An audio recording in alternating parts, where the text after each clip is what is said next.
What's up, guys? It's Will, Urban Outdoors DMV. If you have not done so already, please go hit the subscribe button, like these videos, share these videos. We love to answer comments, to answer fishing questions, general knowledge stuff. It's not a problem. I like to do it. I do it on Instagram. I do it on my FishGrain account. I love to do it on my YouTube. You have general questions or questions about spots and stuff going on in Maryland fishing-wise, I'm your guy. Come with me with your questions. So, having said that, I just got done putting up a video. We shot 2 days on a runoff pond, which is basically a big mud puddle right off Patapsco River in Baltimore County / Anne Arundel County. 2 days of fishing. I didn't catch anything. I had one strike, just one strike, and it was good. And it might have been a snakehead, but that's because that's what we were out there for. And I'm telling you, I missed it. It's terrible. Now, my wife, expert professional fisherwoman, she racked up a couple of bass, a whole bunch of catfish. She even managed to catch some, I don't know, some last second bluegills. I don't know where they were the whole time, but all of a sudden they started eating right before we left. A little jasmine caught a fish. So other than that, the last couple weeks, man, it has been slow. But this video is intended for informational purposes and showing you how to tie on, spool, and tie a basic fishing hook on a spin casting reel. An old school, regular, plain spin casting reel. I know there's a lot of you guys that don't know how to do that.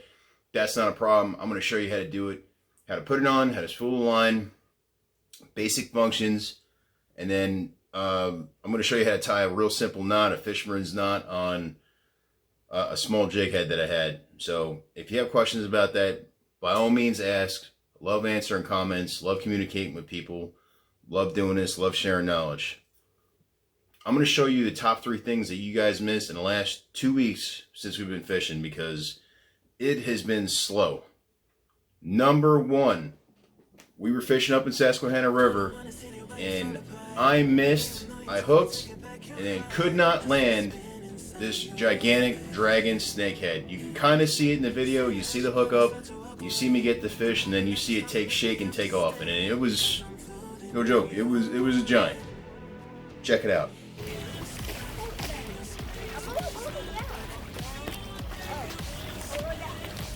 I got him, Sires. Look at their face.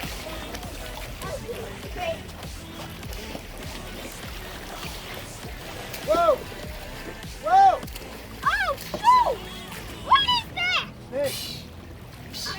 Wait. Snakehead. Oh my God! Yeah. Hey, grab the camera, guys. It's right here. The first fish of the day. Well, exactly. The second. Yeah, it's sit there in the day, but it's actually good. Ah! Number 2, things you missed the last couple weeks. Same thing up on Susquehanna River, and Nisha hooked into what was probably a 10-pound blue cat. I think it was 27 inches. We wound up filleting it, and we wound up eating it. It tasted great because we do that bleeding process. Always comes out good, and it always makes the meat real good. When you take care of your fish, you bleed it, put it on ice. I swear to God, you can't tell the difference between that catfish and how white and flaky. It's like the best. When you fry, it's like the best fried chicken, high-end fried chicken there is such a thing you've ever had in your life. Check it out. Is it a giant catfish? He's over there, Mackenzie. He's over there. Where is the shark? No, I hope not. Mackenzie, let me, all the way here, Mackenzie, I doubt it. Yeah. Unless it's a walleye or a snake, whatever it is, I'm sure it's that one you get to. I just, holy crap! Get close to the water, honey, so you can grab it. It's huge. Look at that. Look at that thing. That's That huge. was another catfish. Heck yeah. Oh, that's huge. Is that really a catfish? The blue ones, huh? I think that's a blue catfish. It looks very like Guys, move out the way. It's wet, I'm gonna fall down. Oh. So that's why I had to learn like that. I could jump in. I'm going now. Oh. Jump in. I'm gonna flip you. on some right shoes. Mom, take my shoes. We were the same size. Mommy will clean them and then maybe we'll eat them for lunch tomorrow.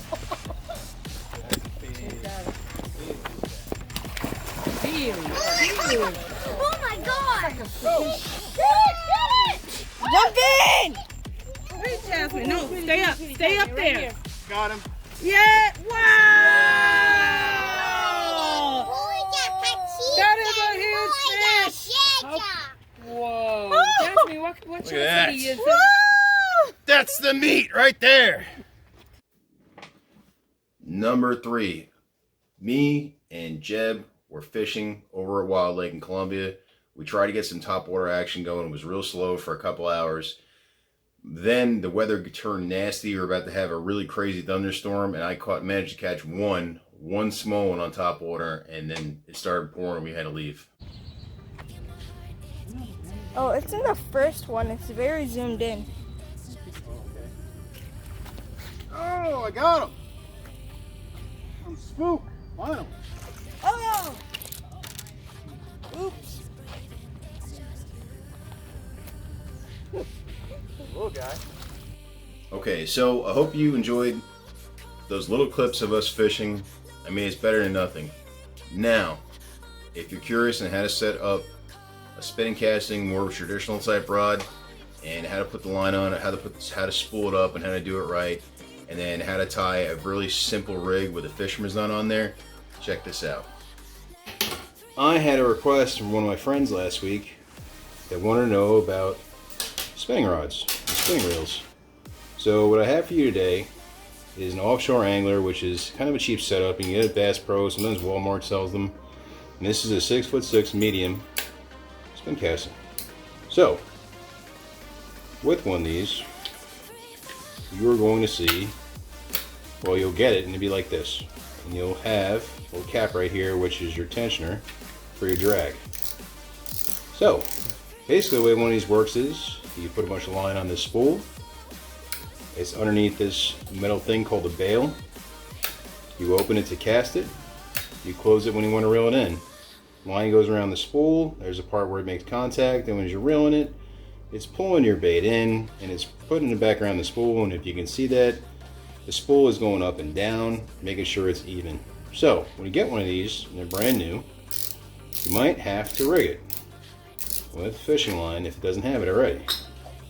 So if you're going to go through that, or if you're just doing maintenance on there, you can either get grease, or you can get just an oil like WD-40. You want to get a little bit moist right here and right there.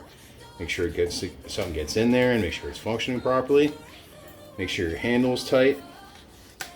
It's a little bit loose. Make sure you twist that nut on the other side, because sometimes that happens. Make sure it's nice and tight. Now, once you're lubed up, you're ready. You can take some line of your choosing. So this is one of the ones we use for heavy duty, for salt water or for brackish water, when Nisha is fighting the huge catfish. So we use 20-pound monofilament on it. Grab your spool, real simple. Wrap it around. Tie just a real basic knot in it.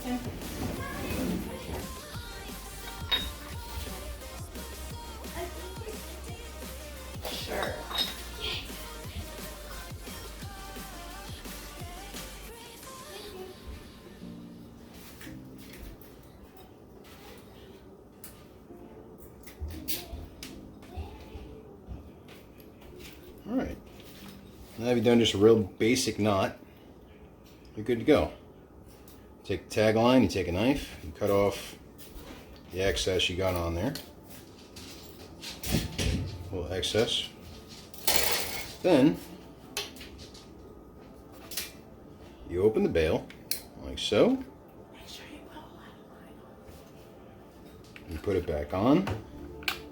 Sometimes you might have to kind of shake it a little bit. Flipping that bail is crucial, because if you don't, it's going to be on the wrong side. So, after you've done that, take your little cap, you screw it back on. like so.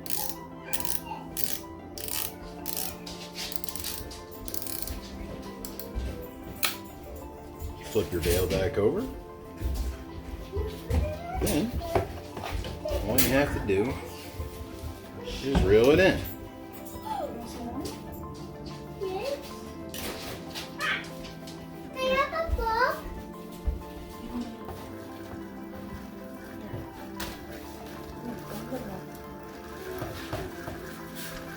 All you gotta do is reel, guys.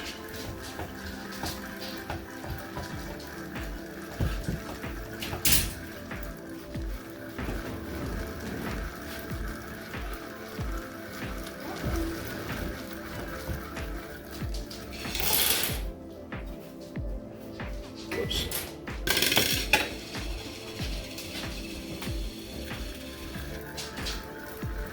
So the spool this rod is, or this line is coming off of, is 270 yards. And if you look on a reel, especially when you buy a combo, it actually will tell you, at least most of the time, well this one doesn't, just says what kind of line you're supposed to use, where it's anywhere from 10 to 25 pounds. But a lot of times on the reel, actually it says it right there, it will tell you, I don't know if you guys can see that, how many yards versus how much pounds. So like 10 pounds or 10 pound tests, you can put 330 yards, 12, 75, 15, 100. So because this is 20 pound test that we decided to put on here, we're just going to have to play it by ear or play it by sight. This looks like it's probably about 100 yards. So we're going to just stick with this right here. Once you've done that, go ahead and cut your line. And you can re-rig it. You got plenty enough where you can re-rig it next time. You put your rod back together, because this one comes apart. You make sure that your line is on the right side of all your eyes, or your rod. So make sure it's all straight. Your line is underneath. Go through all the eyes where you're supposed to.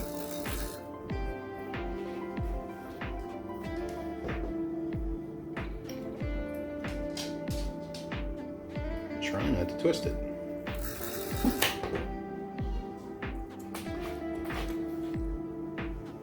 Right. Once you've made sure that it is good to go and that you are completely straight, you want to tie something on. Make sure it doesn't go anywhere. In this case, we got a jig head that was on this rod. It was probably in a catfish's mouth over the weekend.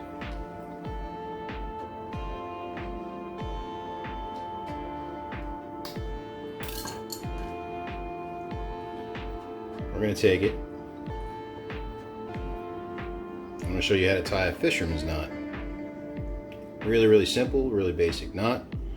Nothing to it. Put it right through the hole for where your knot, the hole you're supposed to, for the lure, the hook, the jig head, whatever. All you do is make a loop, go around 7 times.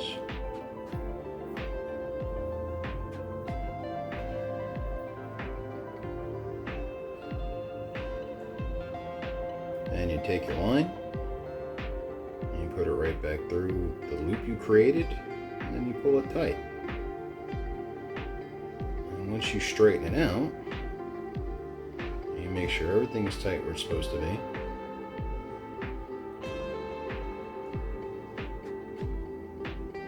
You wind up with that. Nice and tight, it's not going anywhere. And you take your knife, just cut that extra tag off of there, that extra line. That's it. And then you're done. This is fully functional. It's ready to go in the water, ready for bait, ready to catch fish. So once everything is done, you inspect it, make sure the line is on the right side. You make sure that it's not looped up around the eyes and everything is straight. Want to make sure your drag is functioning properly. Drag is controlled at the top normally with these kinds. So it's all the way tight, and you get back down. You loosen your drag a little bit, pull a little bit of line. You get that little metallic click. Tighten it back all the way, and it should move. No, it's not moving. That's it. You're ready to go, guys. You're ready for the water. Alright, folks. I hope you enjoyed me putting the line on there. Hopefully learn a little something. If you have questions, please ask. I'm very, very responsive on these videos. Whenever I put up on YouTube or on the Instagram, if you have a question, a basic fishing question, or you want to know how to do it, I'll answer. You can look at the comments on my YouTube videos, and people ask me basic questions all the time, and I always tell them. Either on FishBrain, Instagram, or in the comments on YouTube. I have no problem sharing the knowledge. Hit the like button on this video, subscribe to the channel, and then leave me comments. Let me know what you want me to do next. If you want to see something, let me know. I'll try to get it done for you, okay? Thanks. See you later.